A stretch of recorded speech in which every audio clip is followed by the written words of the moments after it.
nasa ibabaw, and then black yung nasa ilalim. So yung silver part, no, napansin nyo medyo reflectorized siya. Tumutulong yung mag-bounce back ng excess heat, ng init ng sinag ng araw. So napoproteksyonan yung lupa sa sobrang init, hindi umiinit masyado sa ilalim. And black naman yung nasa ilalim para mag-retain ng shade para makapag-function yung ating mga fertilizers and yung mga microorganisms. Maliban sa paggamit ng clay, nabanggit nga natin kanina na pwedeng bamboo stick, yung gamiting pang-clip. Yung iba nga hindi na ginagamitan ng clip, ano na lang, ito lupa. Lupa mismo. No, pero ang disadvantage yung pagka-lupa yung ginamit nyo dyan, mas kikitid yung magiging area nyo na taniman. Kasi para maging, or para magkaroon ka ng enough na lupa na pang-tapak.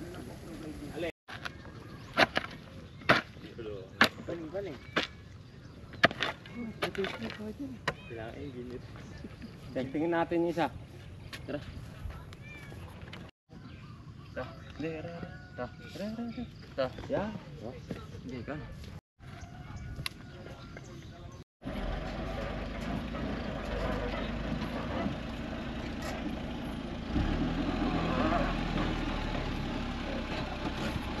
Yun, Okay. 15 buildings na mahaba. Tapos meron din akong taniman ng mga sili, talong, lahat ng mga, siyempre sir sa farm may mga nag-oversize tayo, pinapatanim ko din. Tanim na lang. Sir, marami rin akong mga tao sa Oo, sakto. May seedling ka na eh. sir, hindi na tayo bibili. Ligang, paksi. Kompleto. Kamatis, Taiwan, ano dyan, Sa Ifugao nga sir, meron akong hawak na financer dyan. Siya yung nagsusupply sa Nutri-Asia yung mga sili. Dati rin siya sa company, nag-focus siya sa papatanim siya sir. Sa Nutri-Asia.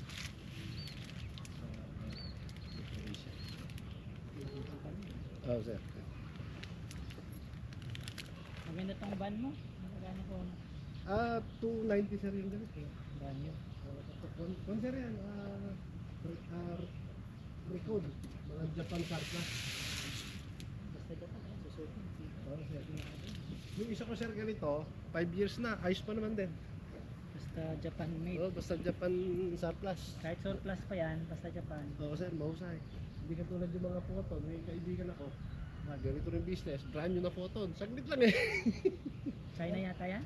Nasa na, China eh. Tsaka yung isa kakilala ko, Changan naman yung... Ay, China rin. China rin. Saglit lang sir, may sira, walang mabiling pyesa. Ayun lang.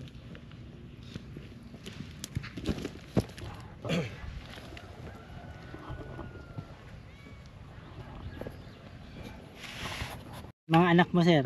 Ay mga anak ko sir, yung isa, Hilig yung din. may pamilya na, siya yung pinaka nag-ooperate dito. Operation mo. Sa operation. Yung isang anak ko, ay mga nag-aaral sa Nag-aaral pa. nag-aaral sila, college.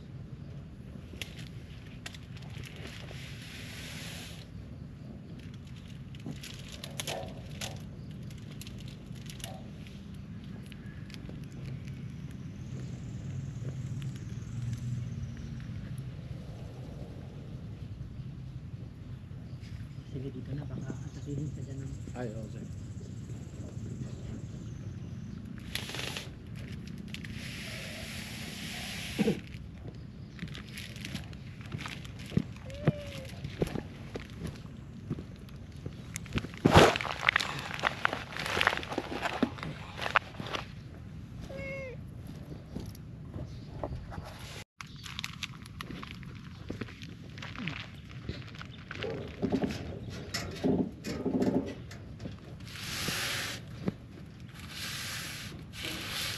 Pero kagaya niya, nag-enjoy tayo dito. Ako, malamang, hindi na ako na magtatagal sa kumpanya.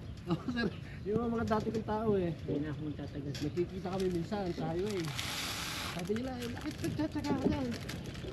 Kasi, una, yung fulfillment ko nandito eh. Ikalawa, sabi ko, yung salary ko ako kaibigan, 1 month. Minsan 2 days lang sa amin yun. 3 days.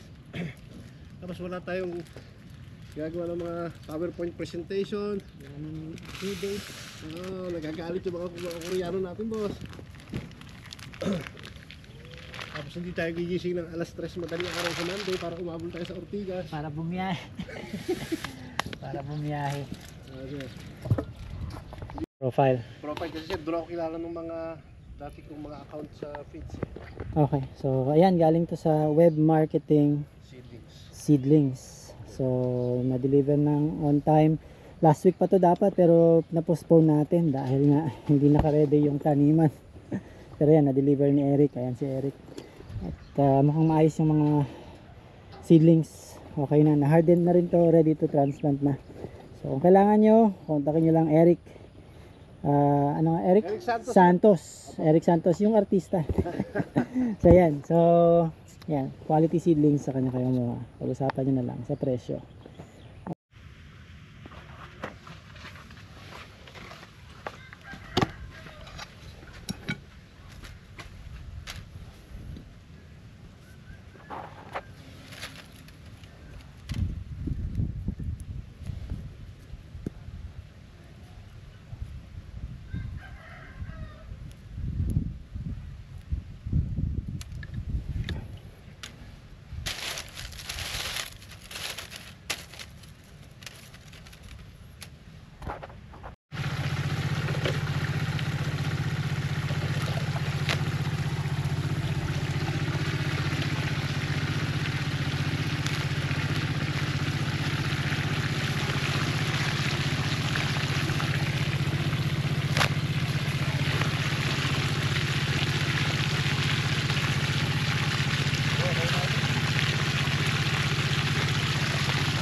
Wala pala sir, maibaba pa ng bagya. Ayan.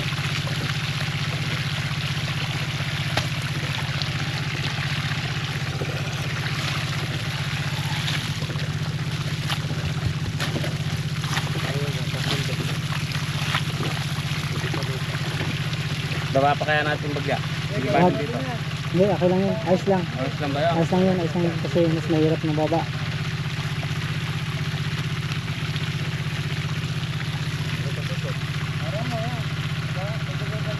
Yan. Di ba dadagdagan ng bangsa ng stock? Hindi na rin. Ay. Ang dalawa rin. Pwede nga pa.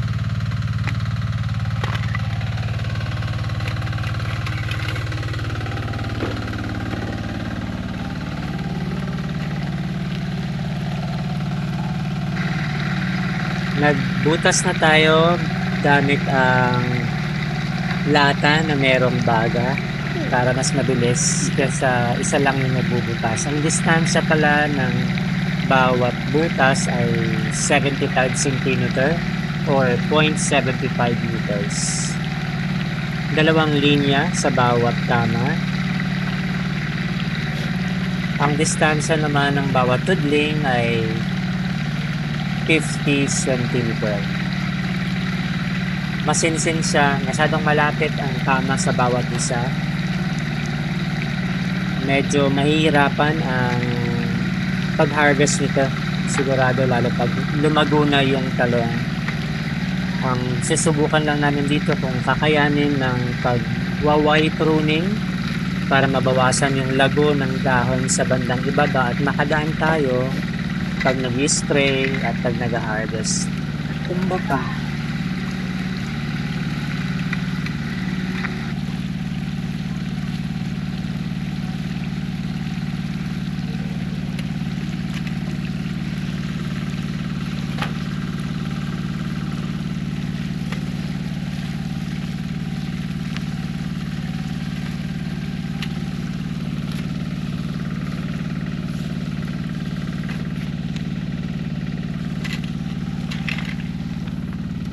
kumbaga.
Ngayon naman ay maghahanda tayo ng taluklok o pabaon, paupo o basal fertilizer.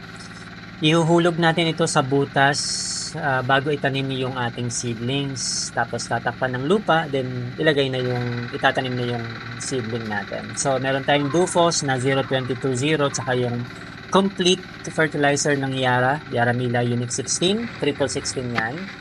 Ang ilalagay lang natin ay 5 grams sa bawat butas. Kasing dami yan ng isang tansan.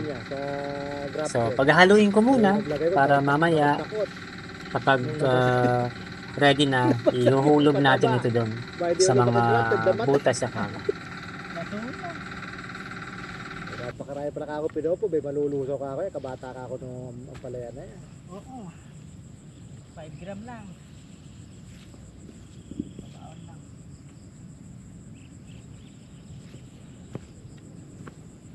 Ano, nagpaupo, ilang 3 daliri na yun, pas daw dinakot na gano'n, nagkalaman. Ayos na.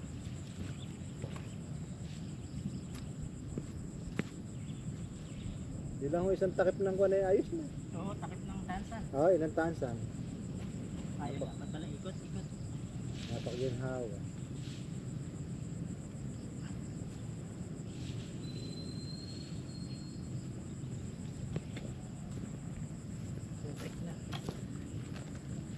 Hindi nga na po talaga ng kuwan eh.